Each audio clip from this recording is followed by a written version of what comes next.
বর্ষা বন্যা শুরুর সাথে সাথে কাঁচামরিচের দামে ঝাঁঝ বেড়েছে। রাজধানীতে 1 কেজি কাঁচামরিচ বিক্রি হচ্ছে 400 টাকায়।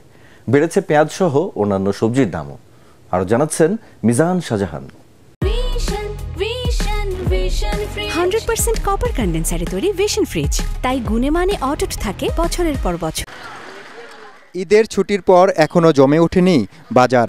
এরই মধ্যে সরবরাহ কম থাকার অজুহাতে মাছের দাম বেড়েছে কেজিতে 50 টাকা। মাছের দাম অনেক বেশি। 50 টাকা বাড়তির কারণ আছে বলে গেলে আগে যেমন অ্যাভেলেবেল মাছটা আসতো, এখন অ্যাভেলেবেল আছে। ব্রয়লার মুরগি বিক্রি হচ্ছে 220 থেকে 230 টাকা কেজি দরে। সবজির বাজারও ঊর্ধ্বমুখী।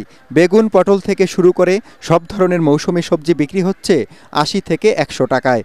দোকান বেঁধে কাঁচামরিচ বিক্রি হচ্ছে 350 থেকে 400 টাকা কেজি দরে। এক একটা সবজি যে পরিমাণে দাম, তো আমাদের মতো আসলে মধ্যবিত্ত ফ্যামিলির জন্য এটা খুবই হিমশিম খাওয়ার মতো। শশার কেজি 160 টাকা। এই শশাটির ওজন 100 গ্রাম। এর মানে 16 টাকার বিনিময়ে মিলছে এরকম একটি ছোট্ট শশা।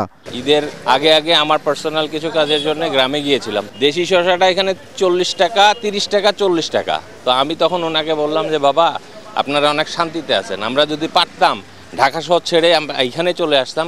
মাছ, মাংস, ডিম, পেঁয়াজ, আদা সহ নিত্য প্রয়োজনীয় পণ্যের দাম বাড়া নিয়ে অস্বস্তিতে ভুগছেন সীমিত আয়ের মানুষ।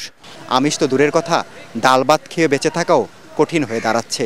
কারণ চিকন চালের দাম তো বাড়ছেই, মোটা চালের দাম যেভাবে বাড়ছে তাতে জীবন ধারণই কঠিন হয়ে যাচ্ছে। মিজান শাহজাহান, এটিএন বাংলা, ঢাকা।